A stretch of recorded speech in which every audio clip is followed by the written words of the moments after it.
All right, let's jump right in. Today, we're talking about something that's quietly shaking up the very foundation of how we build technology. I'm talking about the microchips, the brains of every device we use. We're looking at a whole new way of thinking that is completely flipping the script on hardware design. Seriously, just pause and think about that for a second. What if building a complex processor felt as fluid and creative as coding a new mobile app? That single question, well, it's the key to understanding a really powerful tool called Chisel, which is aiming to do exactly that. So how do we get there? Well, it's all about hardware design borrowing a page, heck, the entire playbook, from the world of modern software engineering. And let me tell you, it feels like a revolution that's been a long time coming. And look, this isn't just some neat idea, right? It's the core foundational principle here. Chisel is all about taking the best stuff from programming, all that good stuff like flexibility, abstraction, and reusability, and plugging it directly into the process of designing silicon. For years, if you were a hardware designer, you were using languages like Verilog and VHDL. And they get the job done for sure, but man, can they be rigid. They're full of old constructs. You basically describe a circuit, and that's precisely what you get. It's like a fixed, static blueprint. The problem is, what happens when you need a blueprint that's just a little bit different? So how do you solve that problem?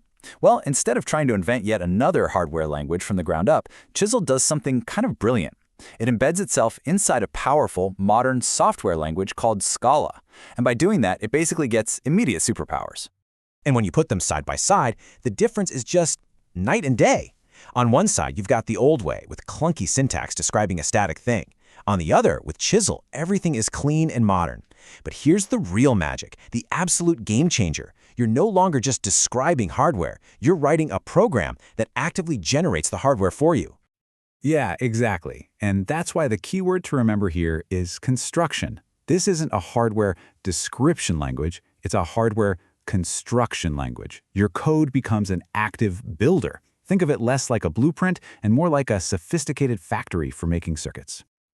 Okay, so if there's one single idea you take away from all this, let it be this next part. This shift from static description to dynamic generation, this is the big idea behind Chisel. It all boils down to this amazing concept of hardware generators. So instead of designing one single fixed component, you create a component generator. It's like a flexible recipe that can produce a whole range of specialized parts on demand. So how does this work in practice? It's actually really elegant. You write one piece of code, right? A function, let's call it genCounter, and it just takes in a number.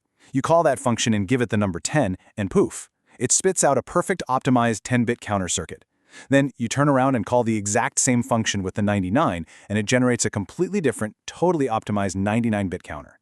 That's one piece of code creating endless custom hardware. It's just so incredibly powerful. Okay, so being able to generate hardware like this is cool. But what does that actually mean for the folks doing the work day in and day out? What does the workflow look like? Well, it means everything, and I mean everything, changes. It starts to feel a lot like modern software development. Suddenly, your process looks familiar to any software dev. You build your hardware with a standard command.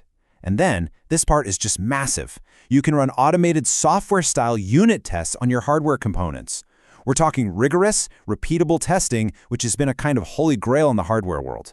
But wait, it gets even better. After you've tested your component, you could actually package it up into a library and publish it to a repository like Maven. This creates, essentially, a Maven for hardware.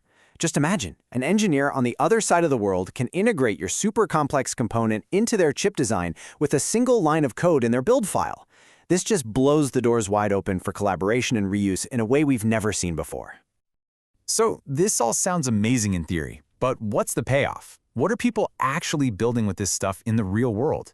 Well, as it turns out, they're building some of the most sophisticated open-source processors on the entire planet.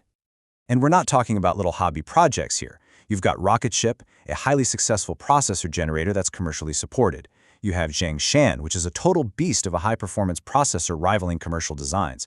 And you even have projects like Wildcat, designed specifically to teach the next generation of chip architects. This is the proof right here. This approach isn't just a theory, it's actively building the future. So, when you step back and look at the big picture, what you're really seeing is that old, thick wall that used to separate hardware and software design, it's just crumbling away. Hardware is becoming more agile, more programmable, and more collaborative than it has ever been. And that leaves us with one huge, exciting question.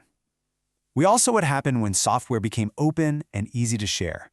It kicked off an absolute explosion of innovation that reshaped our world.